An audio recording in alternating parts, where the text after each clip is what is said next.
Hi, good evening. Sorry to keep you waiting. We were just sorting out some technical glitches.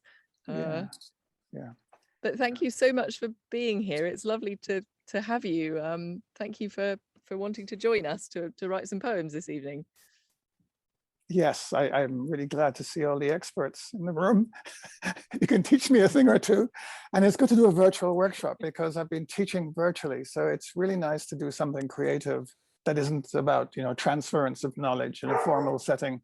So I'm glad to be doing this with Sarah and with Tide. So, everybody, Emily and Lauren and so on. So welcome. So just to explain a few housekeeping type things, as I think everybody knows, because I circulated the Tide flyer, we're all here under the auspices of TIDEfest, sponsored by the Tide Travel, Transculturality and Identity in Early Modern England project at University of Oxford. Lorraine and Emily, who I think you can see in your tiles, are two of the researchers from that project. And they'll be joining us this evening, and they've been masterminding, getting in touch with the curators who've made these lovely videos for us. Fred Degar and I, Sarah Howe, we're going to be running the creative end of the evening. And we'll hopefully get you writing some poems before the evening is much older. The first thing we're going to do is, I think I circulated to everyone in advance the videos of the curator speaking, but we're actually going to play those. We'll stream them now. I'm sorry we've kept you waiting, and if these are fresh in your mind, then feel free to go off and make a cup of tea or grab a bite to eat for 15 minutes. But if, like me, you could do with a bit of brain prodding on that front, just so that the objects are all fresh in our minds, I hope you won't mind if we now play those videos. And then we'll all introduce ourselves properly at the end of that. Does that also sound okay? Hope that's all right. I will share my screen.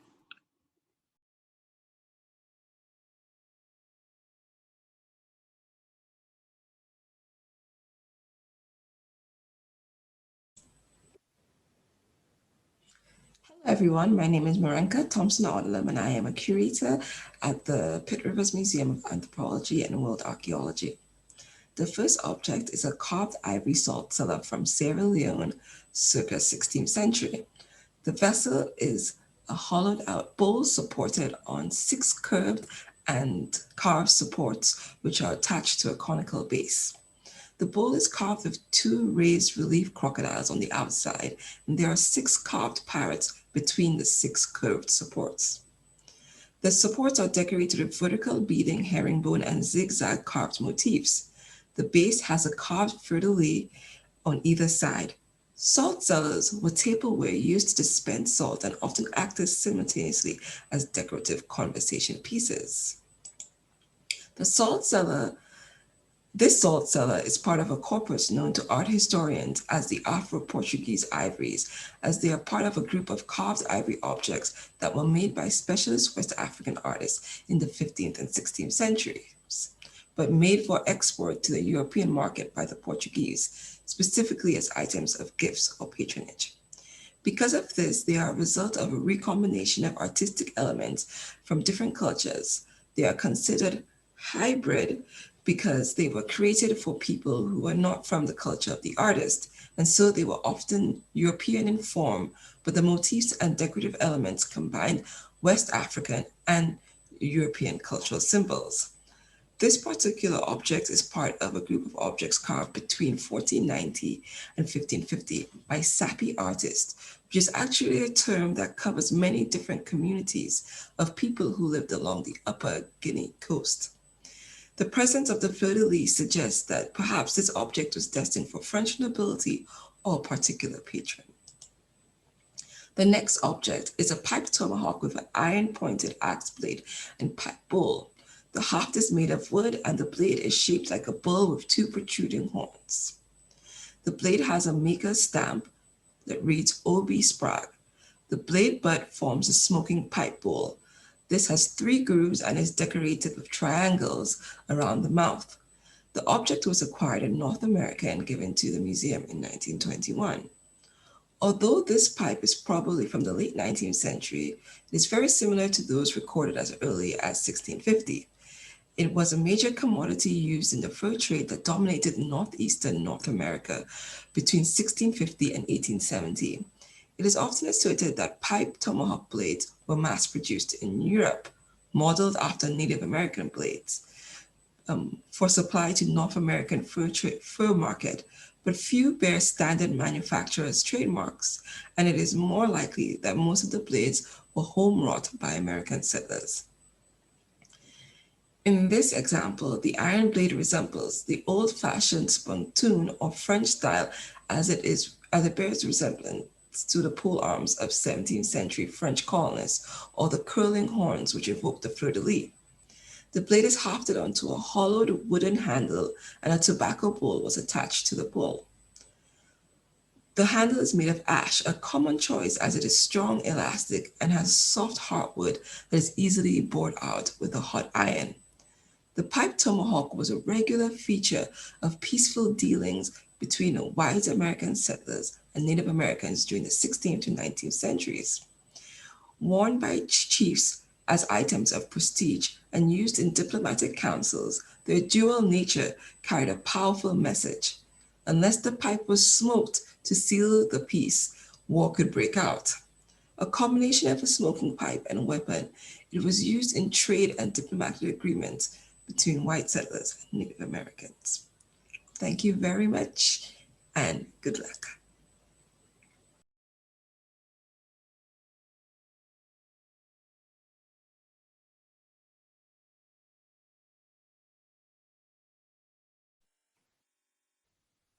Hello, my name is Stephen Harris, and I am the curator of Oxford University Herbaria and the curator of the Roots to Seeds exhibition that's currently running in Bodleian's Western Library until the 24th of October. This object here is the personal herbarium of the Bobarts, the first two keepers of Oxford Physic Garden, which is now called the Oxford Botanic Garden. An herbarium is a scientific collection of labelled, flattened, dried plants. Jacob Bobart the Elder and his son, also called Jacob, started building their collection in the 1660s. This is the founding herbarium of the university. There are approximately 3,500 specimens, mostly from Britain, Europe, Africa, and the Americas, which are mounted on hundreds of pages in this leather-bound elephant folio herbarium. Each plant is labelled with a Latin name and with a common name. And the handwriting is mostly that of Bobart the Younger, but other botanists have also contributed to this collection. For most of its history, this collection was unknown in Oxford. It was returned to the university in the early 1950s after being rescued during the closure of a library in Bedford. The volume appears to have been lent by Bobart the Younger in the first decade of the 18th century. The specimens within this collection help us identify the plants that were growing in the Oxford Physic Garden soon after it was started to be stocked in the 1640s. Among these specimens within this collection and within the gardens, we can find two that are familiar to us today. In the lower right-hand corner of this page, there's a plant which contains fruits and flowers and is labelled the Guinea Pepper. This is known to us more familiarly as the chili. And these plants were native to the Americas, but they were brought into Britain via Europe, India, and West Africa, hence the name Guinea Pepper. By the end of the 16th century, chilies were well known in the shops of Billingsgate, although herbalist John Gerard could not recommend it as a food, since it hath in it a malicious quality and was an enemy to the liver and other of the entrails. In the Oxford Botanic Garden, it appears to have been grown as a curiosity. The other plant is cannabis, and there are two specimens of cannabis here, one in the top right-hand corner and one in the center of the page. These are male and female plants. In this period, the sexuality of plants was unknown. The top plant is biologically female, but is labelled as male. The central plant is biologically male, but is labelled female. The 17th century distinction appears to be associated with assumptions derived from habit rather than reproductive function. In the 17th century, cannabis was not commonly used as a drug. It was important for the production of the fibre hemp, the fibre that bound empires as rope and cork and is associated with law enforcement, hence one of the plant's many common names, neckweed.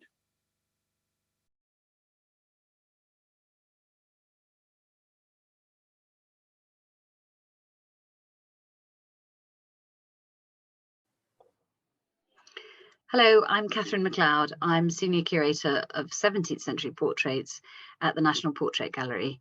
And I'm going to be talking to you today about this painting of Louise de Carowell, Duchess of Portsmouth, with an unknown female attendant by Pierre, painted in 1682.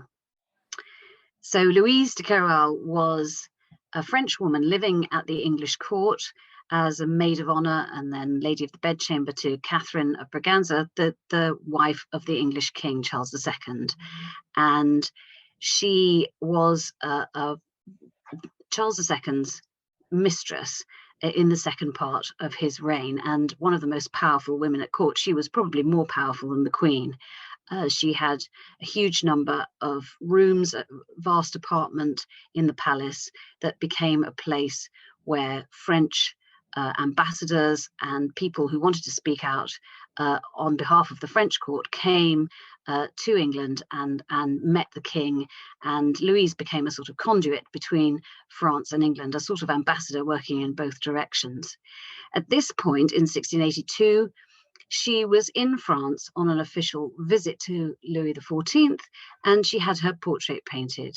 And she's shown in this portrait, as you see, in an amazingly rich gold brocade dress with blue sleeves, sitting on a velvet stool, and next to her, a little girl whose identity we don't know. We don't know who she is, but she almost certainly came from Africa and was very likely an enslaved child, leaning here on Louise's lap, with Louise's arm around her, and presenting Louise with a shell filled with pearls and a branch of coral, two exotic objects associated with countries across the sea, so associated with wealth and power, and also associated with exoticism. And the little girl, in a way, is being shown as parallel to these rich objects. She's another a possession associated with wealth and power and beauty and foreign countries.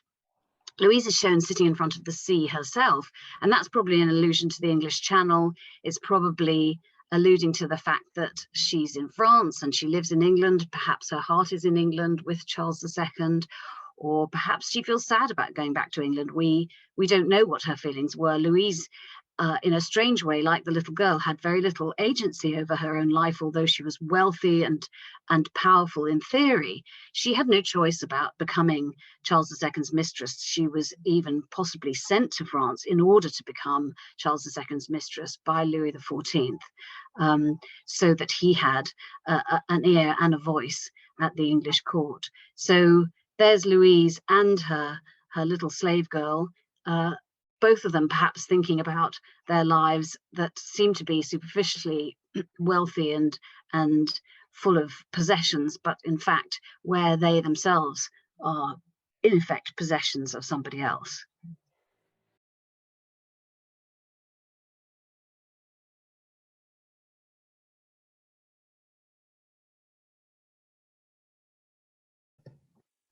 Hi everyone, my name is Alex Blakebrat. I'm the Assistant Curator in the Globalisation Department at World Museum in Liverpool.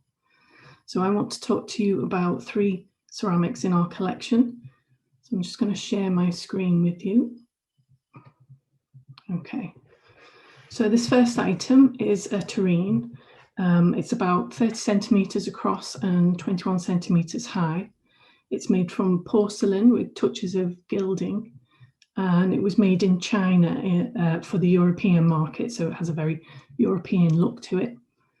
It has a lid with this sort of wave shape handle, and handles on either end that I think are supposed to be rabbits, but look a bit pig-like. So it was purchased from the estate of Dr. Philip Nelson in 1953 using the War Damage Compensation Funds. So what that means is during the war, when the museum was bombed, we lost a lot of our collections. So we were given compensation to purchase new collections. And this was one of the items that was bought with that money. So you might have noticed from that first image, if I just scroll back to it, it has these great big unsightly staples across the front of it. So this at some point in the past has been broken into a number of pieces and has been repaired with these staples. So at the time, porcelain was so precious that if it was broken, it wouldn't have been thrown away, it would have been repaired in this way. So the holes on either side of the crack were drilled, and then these staples were gently hammered in place, which pulled the sides of the crack together. So the next item I want to show you has a slightly different repair. It's a tea bowl. It's about 12 centimeters diameter and 5 centimeters high. It's made from this coarse brown stoneware, and it's covered in this very heavy lustrous glaze, which is known as hare's fare, which I think is beautifully illustrated in this image. So you can see how thick this glaze is on this image here. It was made in the Fujian province in China about 1,000 years ago, and it was left to the museum by Jane Alice Waitman in 1938. So this sticker shows that at some point in the past she purchased it from this antique dealers called Blewett and Sons in London. They're specialists in Chinese ceramics. So to go back to the repair, so this has a number of chips on the rim that have been infilled with gold. So this is a repair that, rather than hiding the imperfections, it's used gold to emphasize them, because all of these little chips and cracks have become part of its history. So the gold is really making it stand out. I'll just show you in that last image there. Okay, the final item I want to show you is probably going to be very familiar to Sarah and Lorraine. This is one of our stars from the new display of Chinese ceramics in World Museum at the moment, which features Sarah's poetry. It's a little porcelain cup. It's about 14 centimeters high and 9 centimeters wide. It's covered in a white glaze known as de Huawei, or in the West it's known as Blanc de Chine. Let me show you this lovely inscription down the side. This is known as grass script. So this was made in China in about the 17th or 18th century, and it was originally used for alcohol. But when it arrived in the West, it had this, this silver handle and this silver foot added to it, and it was changed into a sugar bowl. So it's undergone this great transformation on this journey west. So I will just stop sharing my screen there. I hope you found some inspiration in that very brief talk I've given you. Good luck with your writing. Right, lovely. Good to have them hanging in the air, I think. You've done more than enough listening now, so I think we want to hear saying our names and maybe one of the objects that might have grabbed you in particular, or even just a detail from the curator's sort of knowledgeable introductions that grabbed you. So, for example, my name is Sarah, and rewatching those videos then, I think what stood out to me was the detail that in that double portrait of sorry, I really can't say her name, and the little black slave girl, the idea that they were maybe both both possessions, that there were constraints on both their existences. I think that's quite interesting to me. So, and if we hand on to someone else, so I nominate Fred. Fred, what stood out to you this time around? I think, well, I'm tempted by the cannabis plant, but I'm not going to say the cannabis plant. I think the double portrait, because the young girl looking up, holding the coral and the pearls and her situation. Nick, what do you think?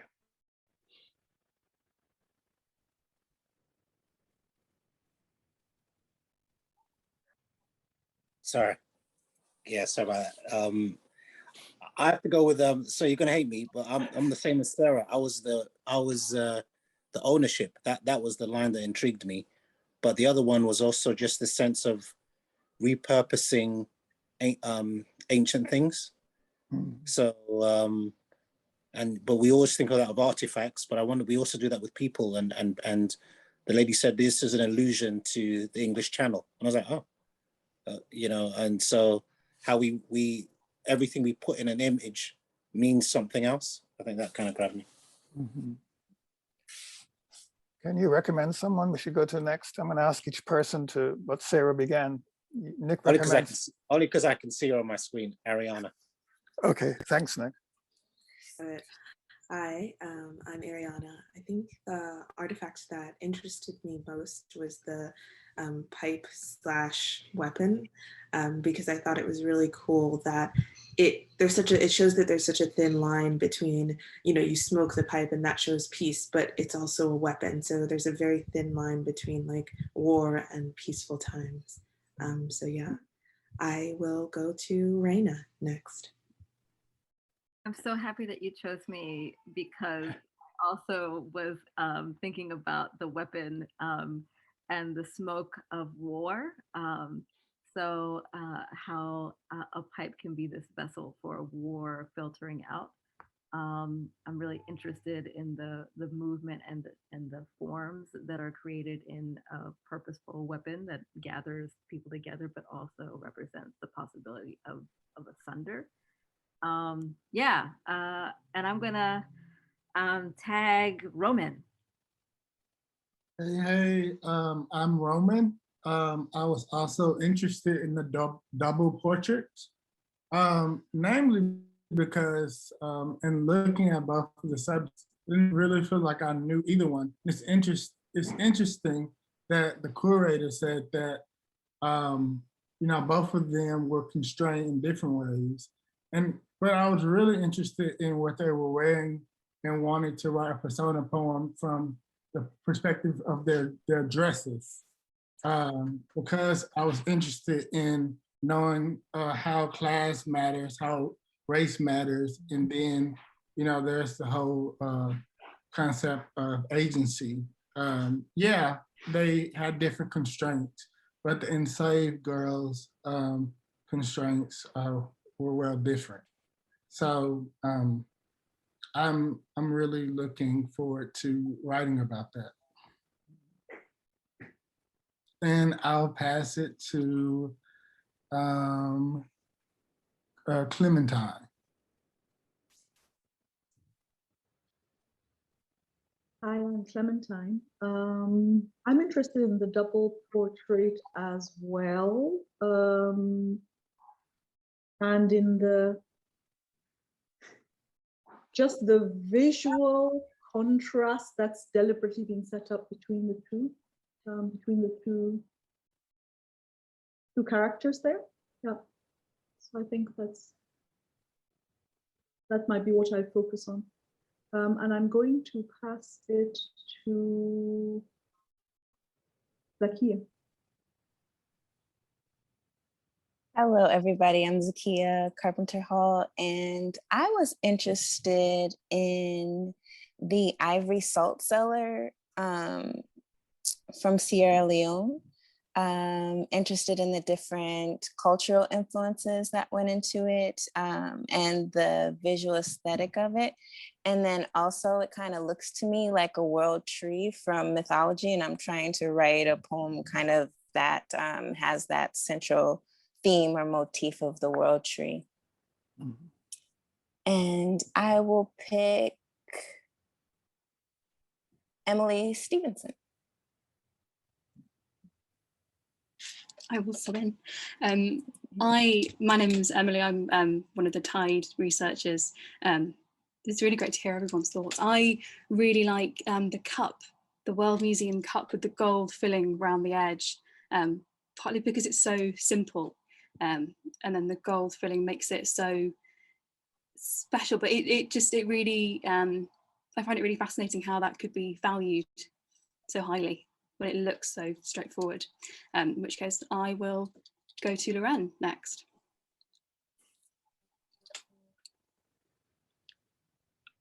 Thank you. Yeah, it's been brilliant to hear people's thoughts about these videos so far. I think this might be a predictable one for Sarah, but the porcelain with the staples on the cracks, I've always just really loved. I love the idea of porcelain being so brittle and so fragile and yet so enduring at the same time. And I love that even museums have to accept that these fragments or these pieces break sometimes, and that those staples can be something that adds to their uniqueness and their interest rather than something that takes away from their beauty. And I will turn to Shash. Hi, I'm Shash, and I loved that tureen as well with the staples, because it's sort of, I just see a female body after childbirth being stapled together.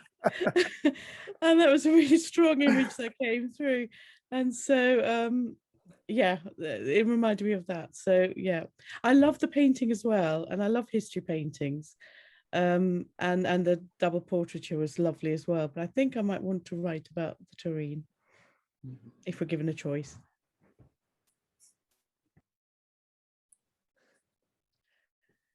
Oh, and who would you nominate, Shash? Sorry. I'll go for Leah.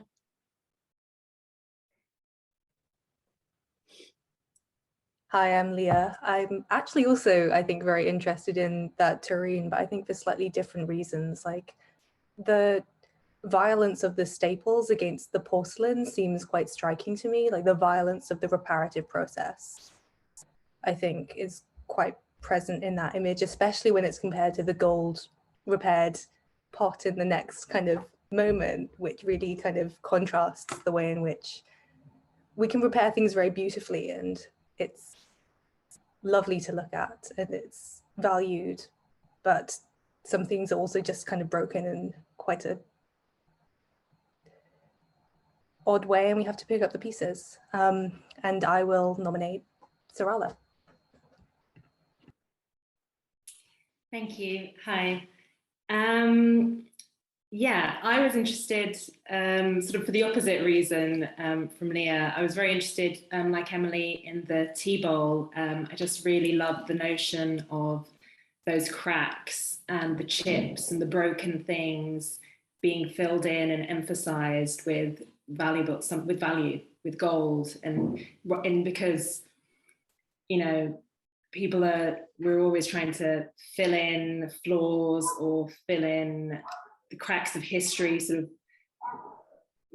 interestingly, yeah, beautifying sort of things.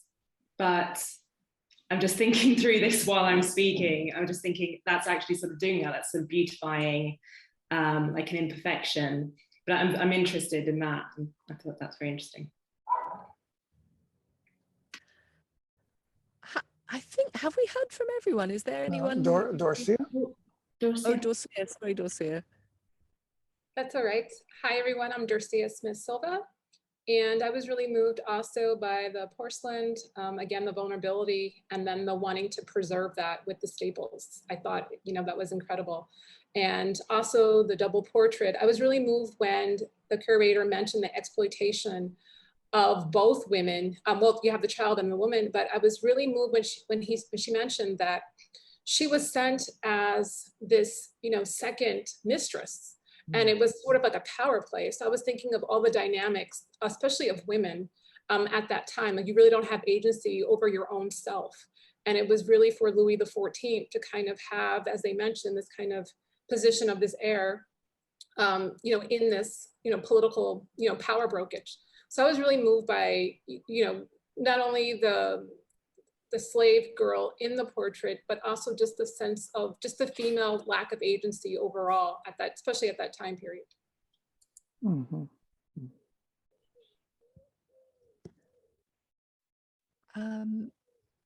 Right, I think that actually everyone now, Fred. Yes. Okay, fantastic. Thank you so much, everybody. I think that that's already such a rich, suggestive set of thoughts. I love the ideas that are emerging there. Persona poem in the voice of the dresses, fantastic. Yeah, I guess I hope that over the course of this chat between all of us, we might find some unexpected vantage points from which to think and inhabit these objects. Before we go any further, I should probably remind everyone, I should have done at the start, that this is all going to be broadcast that weekend at the end of July at the TIDEfest. Is everyone happy with that? Everyone happy being recorded and broadcast? Yeah, good. If anyone's concerned, feel free to send me an email, but I hope we're all good.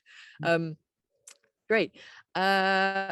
So I'd like to share my screen now, and we the way that this is going to work, we're going to share some more ideas amongst all of us. I was going to put up a quotation now that I was going to ask your opinion on as a room, and then Fred and I were going to share some little bits of work that we've done as part of our residency on this project, doing similar things, thinking about how to reconnect with fragments from history and give voices to objects that don't have them in reality.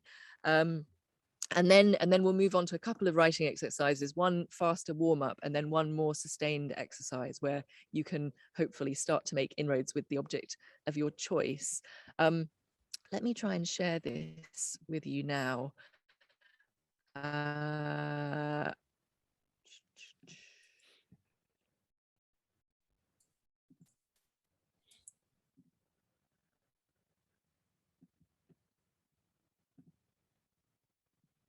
Aha, can you see these slides? Great. So this is a book that's been quite influential on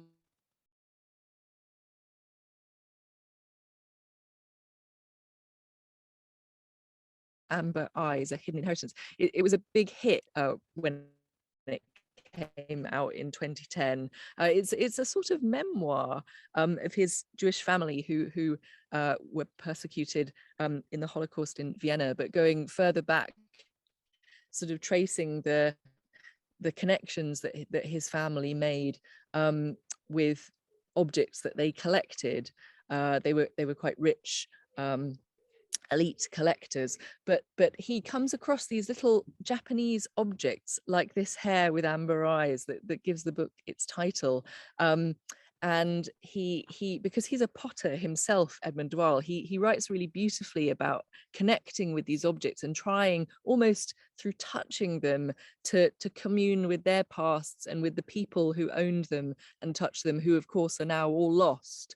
So I thought I'd read you this little snippet on the slide and see what you made of it. I want to know what the relationship has been between this wooden object that I am rolling between my fingers, hard and tricky and Japanese, and where it has been. I want to be able to reach to the handle of the door and turn and feel it open. I want to walk into each room where this object has lived, to feel the volume of the space, to know what pictures were on the walls, how the light fell from the windows, and I want to know whose hands it has been in and what they felt about it and thought about it, if they thought about it. I want to know what it has witnessed. And then he goes on to say, and as a potter, I find it a bit strange when people who have my pots talk of them as if they are alive. I'm not sure if I can cope with the afterlife of what I have made, but some objects do seem to retain the pulse of their making. I was reminded of this quotation because of something Fred said when we were chatting, preparing this workshop. He talked about how can we start to see these objects as if they have a nervous system? How can we write about them as if they have a nervous system? Fred, would you like to say a little bit more about that, the lives of objects? Yes, only because I've been writing about people all the time, and especially people out of history. And there's a real movement in fiction right now to move from people, not to forget them, but to put all the qualities of a person in an inanimate object as a way to reclaim nature and its vandalism, the way it's been vandalized by humanity. So what you'll see there in a lot of narratives where something will speak directly, say, you know, the hare with amber eyes will literally start to speak as a first person thing, unimpeded by the ego of and mediation of the writer. We know the writer is there, but they try to put themselves aside and go first person on behalf of the object. And I think that gives the object, makes it a living thing and helps it to testify. And then it locates it in some kind of historical moment, which seems to be the other third thing that's really important for speech. You know, where are you located in relation to the present of the reader? And it helps to have that conversation with the past, especially when you're trying to recover lost objects or where you're outraged by an absence and you want to make sure that person can speak. Well, instead of having the person do all the delivery of their situation and dilemma and trauma to the present, you could actually look at the water behind in the double portrait. You could look at the curtain, the gold dress, and say, you know what, maybe they're helping out in the story, especially on behalf of silence when you're trying to articulate a space where you feel the volume has been turned off. So I think, yeah, that was my feeling about the idea of it having a nervous system, was that, and also in writing, a lot of teaching and thinking about it, we think of our five senses. And the sixth sense, from the Caribbean growing up, we always talked about the sixth sense of superstition, but how when you report on things to help to make sure the language is registering, you know, touch, taste, smell, is the vocabulary wide enough and inclusive enough for a strange object to become something that you can reach across the gap and divide between you and close that gap, and then make strange or familiar for a reader who has no idea or no relationship with the object that you've tried to claim in some way.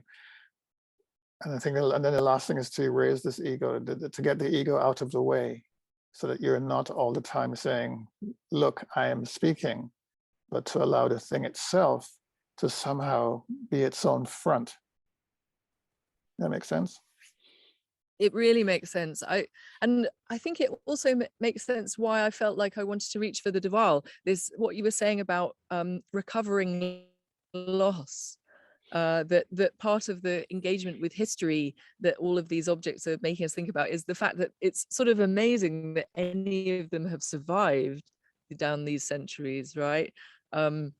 Given the travels that they've been on, but also that part of the reason we might be drawn to write about them is to recover these lost stories and lost people who haven't been center stage in history as traditionally told in the West, maybe. But also, Fred, what you were saying at the end there about the need to let the object speak and put aside ego, I feel a sort of tussle on that myself, like that I feel like I want to I'm drawn to write about an object because it lets me say something about myself, but that we also have to let it have its own moment in the light. Anyone want to come in either on what Fred said just now or on the Duval? Any thoughts? Feel free to just speak or put up your hand. I got this special balloon to remind people that although Sarah and I are here, it's your day. In other words, and it's the last of the whatever that stuff is called that you put in balloons that's running out on the planet. So please do jump in and don't feel shy, because if I could give one of these to each of you across the screen, I would. It really is your day. So do jump in, and we are facilitating, and we do want you to bring your thoughts to bear. So like Sarah, please do jump in. Please do let us know what you're thinking right now as we get worked up about this and excited across the divide and close the gaps between us all. Oh, I meant to ask, could you tell me where you are? I saw an LA Lakers shirt. I'm just wondering where people are. actually located as they're speaking, because here I'm in LA, and I'm thinking I'm the only one at 11 o'clock, but there might be somebody else. Where are you? Can you just let me know where you are before we, as we go? I'm in Cornwall on holiday. Philadelphia, I see. I'm in Boston. Boston, wow. I have the Lakers hoodie on, but I'm actually in Virginia. Okay. I'm just a fan.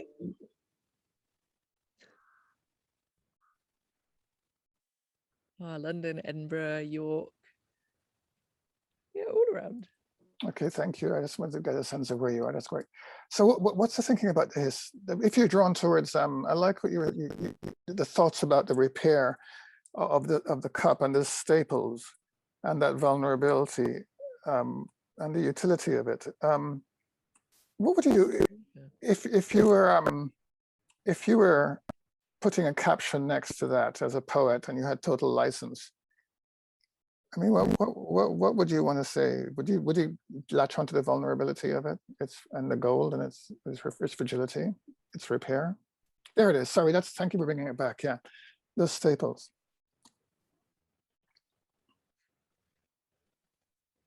If you had the right to caption it, if you anyone on the staples or on anything. Any thoughts on the last 5 minutes or so? It's interesting, this porcelain, because it automatically makes me think of kintsugi, the Japanese practice of repairing porcelain, in which they actually use the melted gold. And so it's a kind of like adding an intentional beauty to a piece that's broken, but the staples kind of bring in an industrial look to something that is very delicate, right, and very gentle. And so to me, it kind of factors in as a not allowing someone to forget that the piece was broken, right? Like the staples highlight the fault lines in a way. And so it kind of plays up the duality of the harshness of the cracking of the piece in contrast with the gentleness of the piece itself and its delicacy. So I think that's a really interesting visual dynamic. Mm-hmm. Yeah. Yeah, I would say the caption as a brutal softening or a soft brutality in conversation with Ariane. Yeah. Soft brutality. I like it. What about the birth image? Sorry, Shasha, you had it. Shasha, you had this idea of a birth. I hadn't even thought of that until you said it, but the idea of being stapled back if you were cesarean. That was probably I was thinking more of a hernia operation. You've gone from birth to hernia. Okay, fine. After carrying a baby, and you're pushed and a tearing of the insides being stapled back together. Yeah, I probably just I thought of fault lines as a caption, but I'm now thinking maybe hernia, as in HER-NIA. Oh, nice. I love it. We had a warm-up exercise, which I would like to go on to because I know we should allow more talk, but I'm worried about time as well. I had a warm-up object. Thanks. This is an interesting one. Of all the objects, there's so many and they're all interesting, but I love the utility of this object. I thought, hey, you can actually smoke from this thing. It actually works, and you can, because of the careful making of it. And then, of course, it's really amazing that you had this blade on one end, just below where you put in the stuff on the top, tobacco.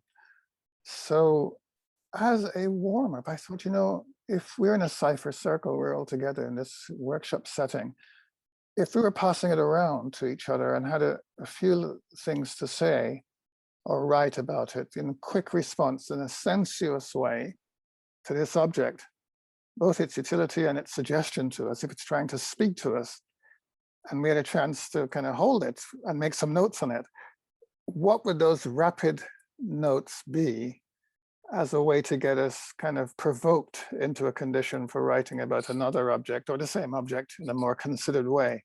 So I wanted us to kind of use it as a way to kind of get warm, almost as if you're cold and literally trying to get your body warmed up. Well, the same kind of idea for the imagination, that you've been given this object and you're seeing it, you know a bit about its history, you're imaginatively holding it in your hands and you're trying to say, well, go on, warm me up, object.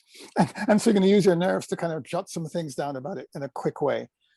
So I don't want you to think about it in a deep historical way in this initial round with it, in case it is your object for later, just to see it as a way to latch your senses onto it, as a way to get going as a writer before the actual heat. It's a preliminary heat before the actual heat. This is the Tokyo Olympics coming up in my brain. But so you're trying to warm up with the object. Does that make sense? Does that make sense? Yeah, I guess so. Like, maybe just keep it simple for the moment. No concepts necessary unless they happen to arise. Make this all about description and I guess it would be ideal if we were actually in the museum, right? Imagine that you're feeling the heft of this object. What's it like to pick it up, to feel the balance of it? How balanced is it? You know, just stick to the physical description of what this object is like. And I'm going to set a timer for 3 minutes. So aim for something that's sort of at least 3 lines. But if you go longer than that, that's fab.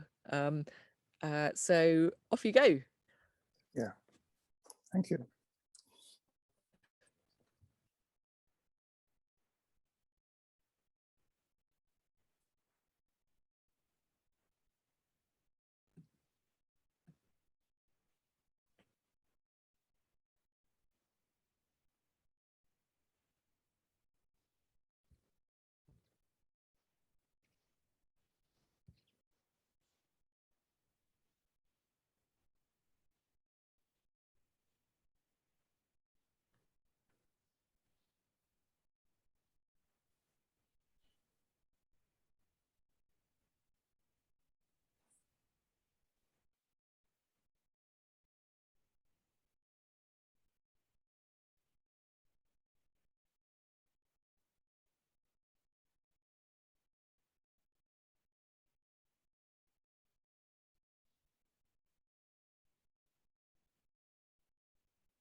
I hear goals.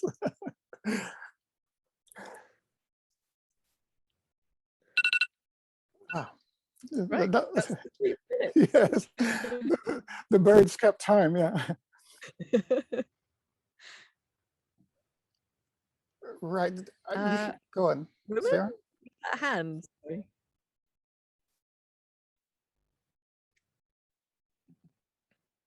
Oh, sorry, I wasn't sure if Roman had put his hand up. Anyone want to volunteer to read the very fragmentary notes in progress? Yeah. we should all jump in with we should go along the line. Nick, was that you volunteering?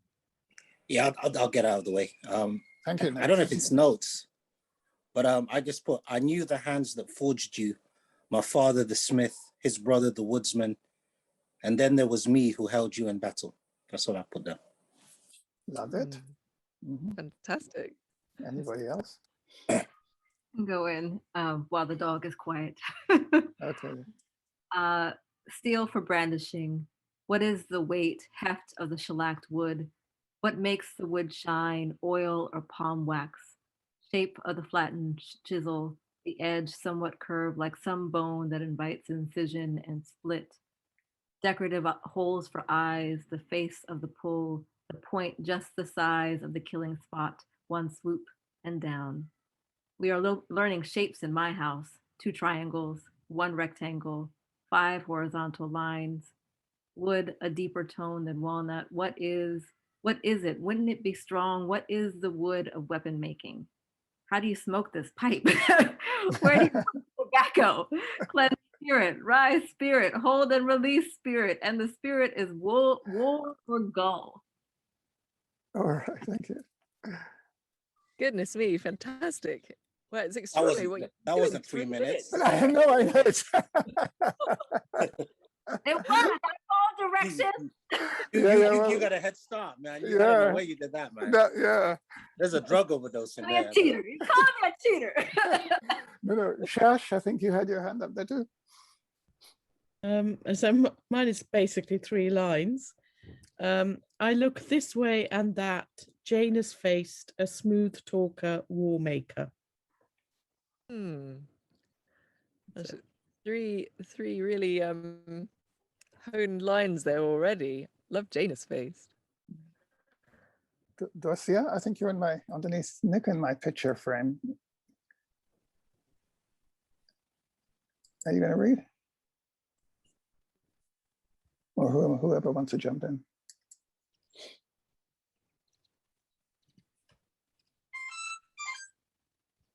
Could someone jump? Dorcia, can you hear me? I can go if. Okay, yes, Roman, yeah. Okay, this is Tomahawking.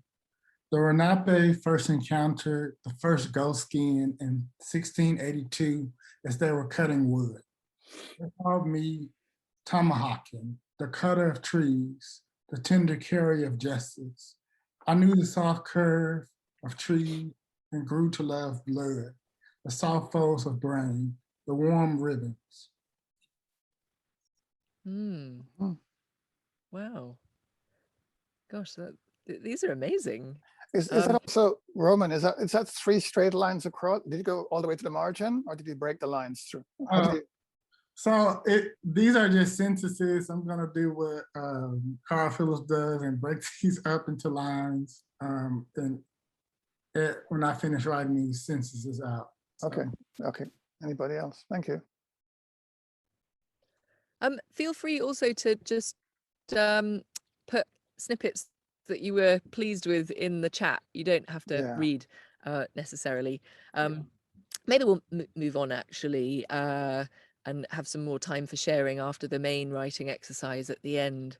But we do also hope that you will share either these or your main poems or whatever you want to share, lines or whole poems or screenshots, on Twitter over not this coming weekend, but the weekend at the end of July when all of this is going out, when hopefully the wider public will be enthused by seeing you all doing this writing to join in, and there'll be a big flowering of poetry on social media, we hope.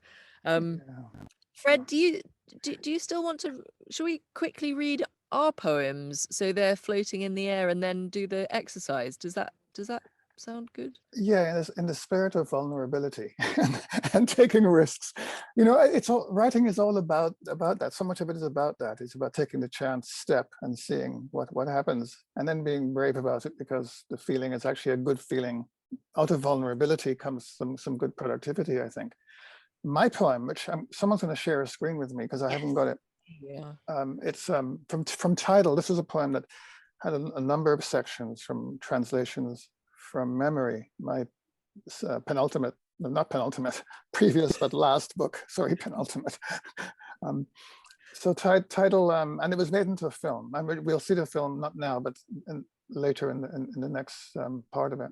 So I'm just going to read the bit where the speaker, the note says, Stepney, London, and Commissary Court, London, 1632, Grace, a blackamoor, presented by church wardens for living incontinently with Walter Church. In Stepney, the church wardens brought her to a kind of the court of the day, and she was being sentenced for it, as you can see. Okay, and I gave her a first person talk, so here goes. Walter promised me a warm bed, food, and his unwelcome attentions.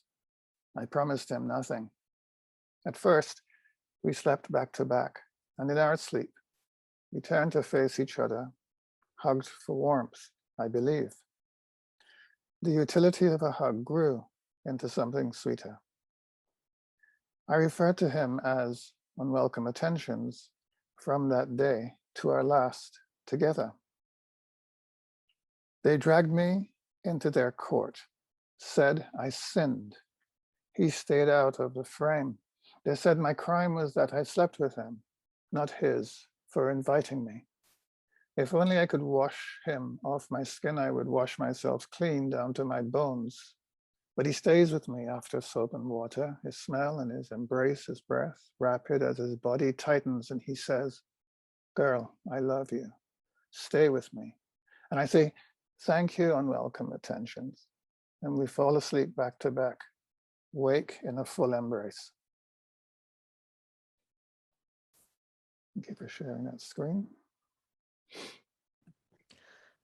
I find that extract from the longer poem so terribly moving, this little piece, but it's also amazing the way that it fits into the big wider structure too. But Fred, hearing you read that makes me think, when you were writing this poem and this piece of it in particular, what was the balance for you between research and imagination? Like, how much license did you feel you could give yourself in imagining the life and the voice of this character? And thinking about writing about these objects and people and portraits more generally, how do we do this without sort of colonizing or exploiting our subjects here? Yeah, that's great. I mean, obviously people will still accuse me of making it too nice, but it's when you have a wide field with lots of work and time to do many points of view. This is one point of view in many. I've written a lot about women and their bodies being traded, rape, distress, the whole transatlantic voyage. So I felt that in the middle of all of the rape and brutality, one of the questions that always remained for me was there ever any room for any kind of genuine intimacy to break out if people are thrown together because of class or race or whatever it is? So I wanted this to have one point where someone wasn't going to just be violated once again, just captured once again and locked in that history. And so for me, the idea was to try to go to the body, its sensuous needs, its kind of hunger, and see where that would go if I allowed that to happen. Of course, as people also told me for many years, they said to me, you know, you got to write some more poems about not your male gender, but about reaching away from gender towards something that is a shared space for exchange. And so in the poem, at a very basic level, there's this kind of couple, but it's really about desire. Can there be desire in the middle of cruelty and capture? And if there is, what's wrong with it and what's right about it? And how does it keep you going, if anything? It's a long answer. No, it's a wonderful answer. And I mean, this is a poem about literally resurrecting, creating a whole personhood and character out of just a marginal note in history, right? Out of a tiny little fragment, a trace of this historical woman's life. That was part of the poem Fred wrote for this Tide residency, and I'll quickly read you a snippet from the poems that I wrote also for the Tide project. This is one of the objects that we're looking at today, isn't it? But I hope that you'll feel like you can write about it anyway, even though I've already written about it as part of this residency.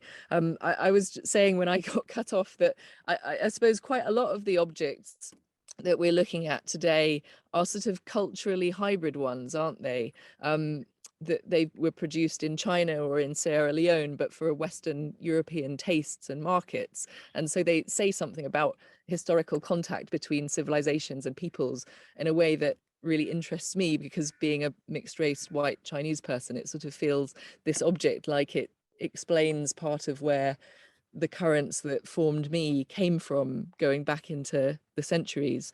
So I'll read you this. Finely potted white glazed porcelain cup, de Huaware. The English will forget who invented tea, the way you might not guess at first who made me or why. The riddle of my origins begins on a spinning wheel in Fujian and ends across 2 continents with a silversmith in Restoration London. I was made once in a kiln's stark flame, feeling the translucent glaze harden at my lip. Once cool, I was ready for the kiss of alcohol. On summer evenings between friends, I brimmed with rice wine, no less refined than my own pure moon. This white the Chinese call de Hua, but you might know as Blanc de Chine. Some twists in my provenance are lost even to me. A Pope's embassy, the halls of Versailles, hands that held me up to the light in awe at my luster, placed me in locked cabinets with seahorses, sextants, unicorns' tails. But somewhere along the way, that clod of a smith insisted on gilding the lily. I still remember the grip of those red-hot scallops clamped around my rim, the strange weight of this metal foot. Never again will I rise for a toast bright against the night's black silk. Remade in your imagination, a sugar bowl. The brittle lumps would clink against my delicately tapering sides like coal into a pail. A creature of 2 worlds, but belonging to none. Tell me, is there a word for it in this new tongue? That's so lovely. Thank you. It's wonderful, Sarah. I mean, we're not meant to comment too much, but I just love the way in which you might expect rhymes to be on the end of the line and look for some formal rhyme scheme, but actually inside the lines, you have all these slant rhymes going on and chiming sounds running through it. So it creates this lovely musical, these notes that you can hop along if you're crossing the river of the poem, these stepping stones of sound that get you across. It's, as you were reading it, it really came out. Lovely rhythm and musicality to it. It's wonderful. Oh, thanks very much, Fred. So I guess without further ado, shall we get writing now? I'd sort of like to hear from anyone if anyone has radically changed your idea of what you might write about, or your way in to your poem from what we said at the start. Anyone really changed their, have your ideas evolved in the course of the last hour or so? Maybe some more unexpected vantage points, things to personify. May I make a comment? I can't see where, if people have their hands up or not.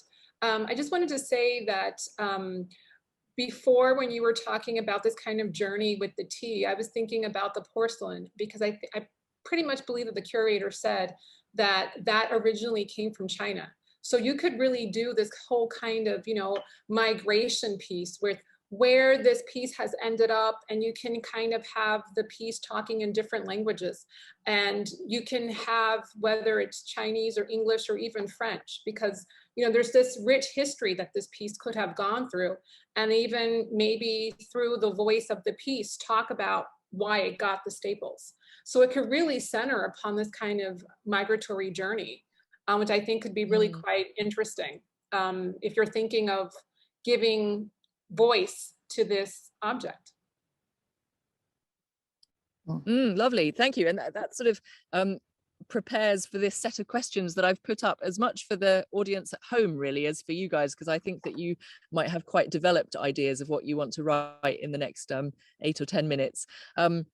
But this is a set of questions inspired by the Edmund de Waal quotation at the start. So exactly this, where have you been on your travels? What have you seen? Whose hands have you passed through? What rooms have you lived in? What have you survived? Maybe some prompts to help.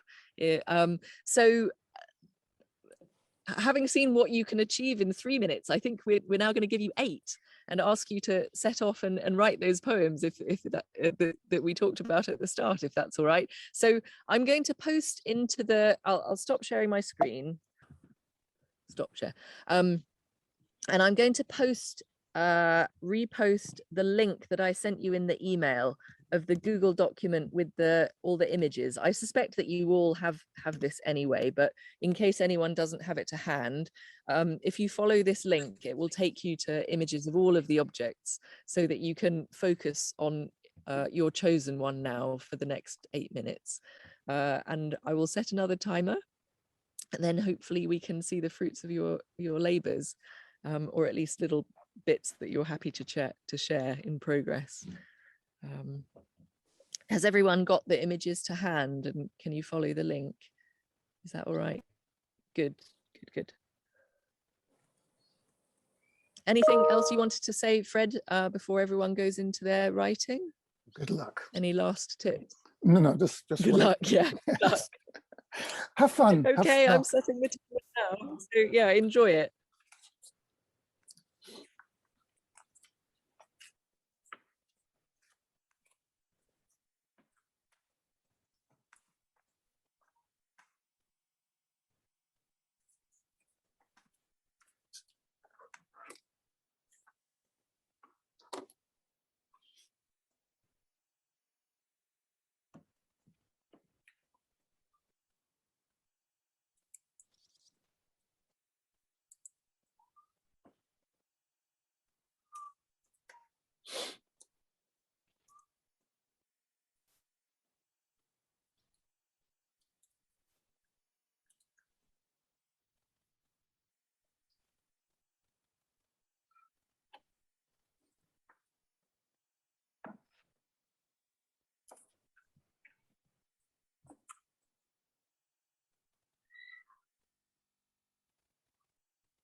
3 minutes to go, everyone, in case that helps you orientate yourselves in time.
It's so bright. Sorry, hasn't changed.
And the alarm is just about to buzz.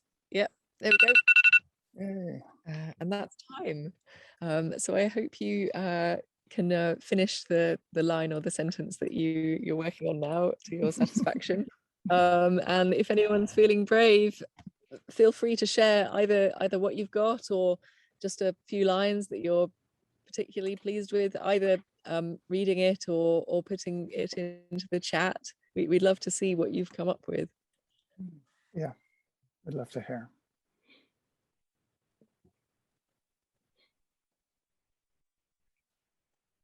In the spirit of vulnerability, those staples on that cup. Dosia, thank you for being brave and volunteering to go first. Sure, and I'm sorry that I couldn't hear you before. I'm in the mountains in Puerto Rico, so the internet here went out and I couldn't hear very well. So this is a draft, a very rough draft of the double portrait. I was really moved by the issue of exploitation and freedom. So this is the very rough draft beginning with it, called Double Portrait. 2 weeks ago, the painting was back by the seaside, one mistress and the other a slave girl, ent to give me pearls and curl. I promised to give them a view by the window, at least for today. The blue dress and gold hooked my iris. Why am I the only one watching this trap? Dramatic threads. In person, it's richer when I touch it, but it's not free to stray. I love the idea of the color hooking the iris, the sort of texture of the cloth and the texture of the eye there. Beautiful. Yeah, and the last word is stray. It's such a wonderful word for if you're locked up, locked down, that you can't. It's wonderful. Lots of volunteers, maybe Raina and then Ariana. So Sarah, I was not originally planning to focus on the vessel, the porcelain, but the last poem was like, okay, that's the image. So here's. You should do more than one. So here's that sequence of becoming. Sugar bowl. Cloud wisps on a perfect blue sky. A child saw as we passed before he set his eyes down again to pull white gold from the slip of the earth. Ghosts on the hands, spinning into shape, steam rising above the kiln, inside, ungriming the smoke. Tender gossamer in delicate sheen, its fragility. Over the years, I have infused my skin with the clouds I once was. How I held them, day and the night's milky pool falling like grace into the open belly of it. There's always metal, silver forged and affixed at the rim. Don't you know how I once was a whisper becoming? Am I pretty now, still holding your white decay? What I think what stuck with me there was the idea of the cup as something airy and almost amorphous and hard to pin down, and then the metal as pinning it down, seeking to define it. That was really, really interesting. Thank you, Raina. Okay, I will go next. I did the tomahawk blade, still stayed with it. So this is pipe tomahawk with bull blade blues. My first kiss was a tree, a grand cherry. My maker always knew how to pry a crack into a gaping mouth, knew where the bark would best accept the curve of my tooth. Her body tasted like the matches he held close to warm me, but without the scorch of flame. And like fire, my kiss is always over as quickly as it begins. I'm torn away and thrust into new touch so fast. All I have time to miss is the feel of being lip bitten. I beg you, smoke me and taste my rust, my mud, my wood lust, all but dry. These holes, something like eyes, unblinking, never woke. That, like the war that is my life, I never sleep. I beg you, sorry, I lost my place. I beg you, my head a silver tongue. Please allow me a moment to lap at what bleeds. I'd like to make love one day to what will hold me and not weep. Wow, that's wonderful. Ariana, I just love that first line as well. If you have a first line like my first kiss was a tree, you have to read on. I mean, there's no way you cannot read on. And the way you start that poem compels us to keep going and find out what, where you're going with that. So, and that's beautiful, well done. And I mean, the way you captured the doubleness of that object, this sort of Janus-faced object, the violence that's also tenderness at the same time, really speaks to the double-sidedness of it, I think. Yeah, wonderful. I think Roman has volunteered too. Yeah, yes. So I'm still working on the same poem. For now, it's just called Tomahawking. Tomahawking. I knew the soft curve of oak trees, grew to love blood, the soft folds of brain, the warm ribbons of split flesh, exposed the same shade as the blackberries of fall. When I first saw a ghost skin, he was slowly chewing his kin spoiled from the earth's viral breathing. My people call me Tomahawking, but I prefer to name myself tender carrier of justice, one forged to clear and to kill, and I don't care which. The field was still warm when my creators invited them in, belly starved and ferociously moving like the Musconetong River. Oh, Roman, that was, you have a lovely thing in there where you said we don't get tender carrier of justice, where it names itself. And you made me realize how few objects get to name themselves. Because once they've missed their moment in history, it's then for the poet to come by and then reclaim them and then help them towards names and personhood or whatever it is that you're doing. And so that was a lovely idea too, that you had this blood and gore, like the battle of Nick's response in his response, but you also had this idea of naming and justice right alongside that visceral physicality. And for me, that poem is already starting to feel really involved in the language and the historical moment that it's speaking to. It almost feels quite very deeply researched, which is quite a feat, I think. Sorry, Nick, are you putting your hand up? Yeah. Yeah. Were you just relaxing? A bit of both. I was relaxing while putting my hand up. Technique. Yeah. Here we go. I was thinking this. I want to awaken to spring. This is not a metaphor for exile. The print of me will surely leave a stain. In this picture, I am myself, as a tree is itself, as the sun is itself. I too have heat, I too have roots, but I stand alone. I wish to be bred in a basket instead of some own thing. A woman who dreams is like a river standing still. Oh my God, thank you.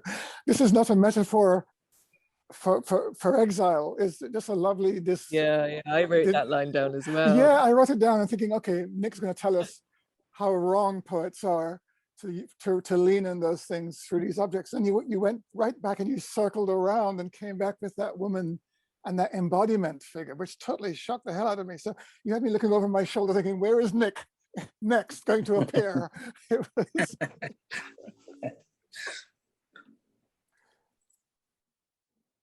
Also really interesting to hear the poem without any preamble or explanation as to which object or situation you were responding to. So it almost felt a bit like a riddle poem in that sense.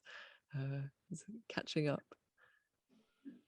Anyone else want to share now? Please don't feel obliged to if you don't feel comfortable or feel like what you have is ready. But maybe speak now, or we'll start to wrap up.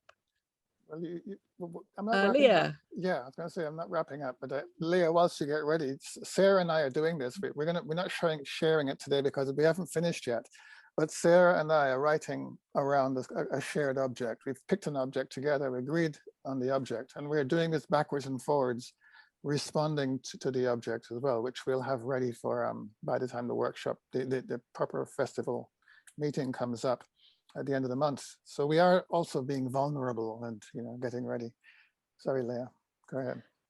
Yeah, and do you feel like you can keep working on your poems till then, or you can leave them as genuine snapshots of this evening, I suppose. But yeah, if you want to redraft over the next week and a half, you're also welcome to. Leah. I think just in Fred's spirit of like vulnerability and fearlessness, I'm just going to try and share a little shard, because I think there's a lot more I wanted to maybe say about assimilation and objects. So this is a little bit of what I've called an unbroken pot. My cousin, the ceramic sculptor, talks about the reparative process, and she might be right, but she's a healer and I'm her hesitant double. I like to look at what we are asked to look past, unsettling as in to unmake a brittle narrative. Over time's shoulder, the occidental pot in the break between two hands slips out of reach like opportunity, releasing brittleness. And that's all I've got. That's a whole lot. I mean, it's like you've compressed, just like an accordion that is kind of, you've done an act of compression there, which is just as rewarding. Wonderful. Yeah, no, brilliant. There were lots of things I was scrabbling to write down there, but I like to look at what we are asked to look past, apart from sounding gorgeous, is also an incredibly resonant idea and a very moving one. You definitely need to stick with that, Leah. Clementine. Clementine. I call this Pearl. Just like these two, my being is an act of self-defense, a happening in the wilds. Julius Caesar came to these islands, tore open the hard shell for my round iridescent shine. When Spanish conquistadors arrived on the Venezuelan coast, I was there, La Peregrina. Someone saw me in Panama in 1560. I left the crown after that. In Seville, I gave the enslaved worker who found me his liberty.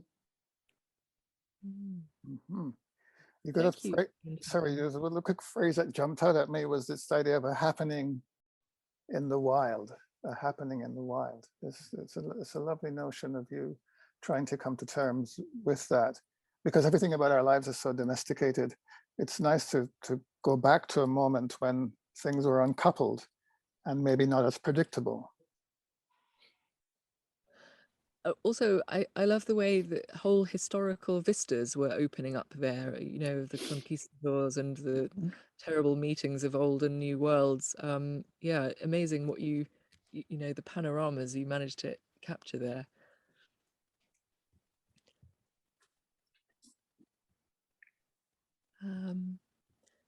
Anyone else? Maybe it's time to say good night now. Thank you so much, everybody, for joining in and being such good sports. That was really energizing and exciting for us. So I think that Lorraine is giving details of the hashtag in the chat, but I will send you an email nearer the time with a couple of days to go, reminding you of these hashtags. Hashtag onbelonging and hashtag TIDEfest are the ones to use on Twitter to share your poems. So if you can either sort of set them out as a series of tweets, I guess, or if you just want to take a screenshot and share the whole poem at once. But if you're feeling brave and Twitter literate, we'd really love to see your work and have it sort of recorded in posterity in that way. Also feel free, like, to delete the tweets after that weekend if you want to sort of send these poems places, because really they're shaping up to be something so impressive. I can imagine you might want to publish these. But so yeah, if you want to sort of put them out there in fragments, or we also understand that.